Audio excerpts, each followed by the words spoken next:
Hey guys, it's Metadan here. I just wanted to recap my league start and sort of go over what I think about the current ban that's happened because of the abused exploit shenanigans going on.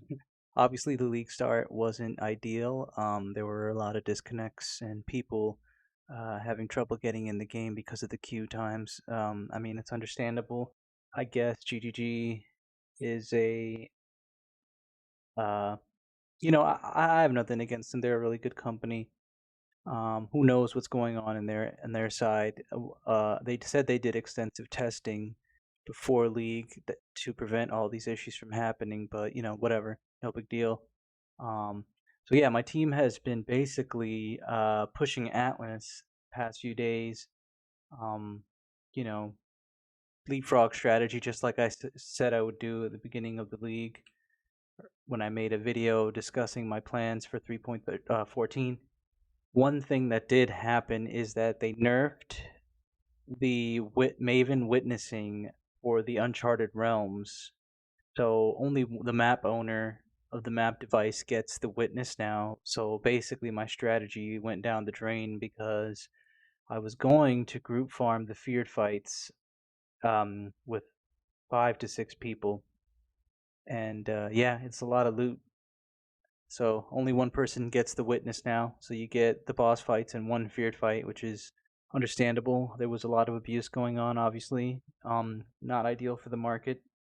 So what we ended up doing was the leapfrog strategy, like I just said, and then pushing maps, pushing T16 maps, and then buying Carto Delirium's orbs, and also the Carto Scarabs sort of just pump out maps, and that became our primary source of income for a little while, selling T14 plus maps, even some T11 maps, and then very early on yellow maps. And then as of late, we've just been farming these simulacrums, inscribed ultimatums, the ones that give you double the exalts that you put in. The 4 exalted ones and the 8 exalted ones have been our biggest profit margins so far. We've been making quite a bit of money doing these, and yeah, they are very risky, uh, but also very rewarding. And yeah,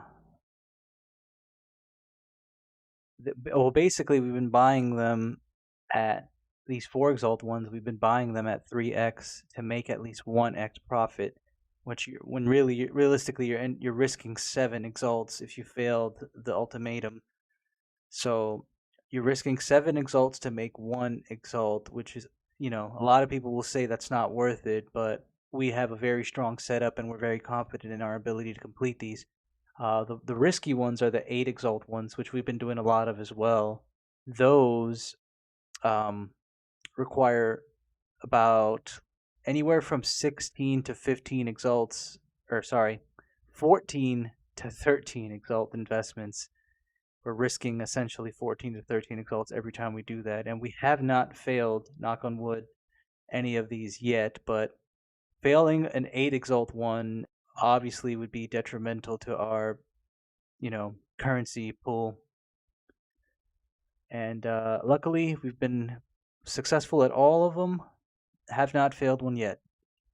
And I just wanted to talk about the bans that happened. Empy is obviously, uh, you know, elite player. At least his group plays very in the top 1% of the game. They push very fast day one. They had the whole streamer priority thing day one. And regardless of everything he has said, I've always been a fan of his because I think he has, you know, at least in my opinion, he's had a pretty good positive attitude, and he understands that some things are. Anyway, look, and here's the bottom line. Like when Zizarin found that back in Legacy League, for example, a player like Zizarin versus a player like Empy, when he found that there was an exploit with the Beyond League Stones where he was basically printing 6 links, aka printing divines, he immediately messaged GGG and told them this was something that needed to be dropped from the game. Um, you know, this was very exploitable, etc., etc. And I can't remember if he stopped doing that right when he decided that this was just too much. But what MP did was they found the exploit and maybe they told GGG about it, but they immediately proceeded to abuse it and then like sort of what's the word? Laundry their money to different accounts, I guess, and sort of covering their tracks, but they continue to exploit it. And it's and to be fair, there was also an exploit last league and high and ritual where you could essentially imprint the watchstones and get all your sextant rolls back with the awakened sextants, right? You could get the if when you imprinted an awakened sextant, all your charges came back when you unimprinted it or whatever. And so I guess it wasn't as clear that this was an exploit, but at the same time, it's just about the integrity. It's about your integrity as a player. If you're a player who's always going to abuse exploits and look for them and then just choose to exploit them, then that's not something that's healthy. That's not something that GGG wants, clearly.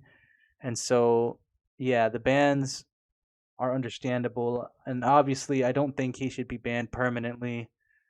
I feel like it's just his account that should be banned. Their accounts should be banned for just this league. And they could obviously they should be allowed to just make new accounts and then start over from scratch and continue streaming. Especially if that's kind of like how he makes his living. But one thing that I like that Noogie mentioned in his video is that um, repeated offenses should have long-term consequences. Like if you're again, it goes with the whole integrity thing. If you're someone that's just constantly looking for exploits in the game that aren't supposed to be there, then you probably shouldn't be allowed to play this game, right? So I would say just take it on the chin, apologize, understand that you made a mistake, and then move on and don't do it again, and then it's totally fine. There's no need for all this like toxicity by the community. I think he's a great player. I think he's a cool dude. I have no problems with him. I actually like him. So, yeah, that's just my 2 cents on the whole matter, guys. Thank you for watching.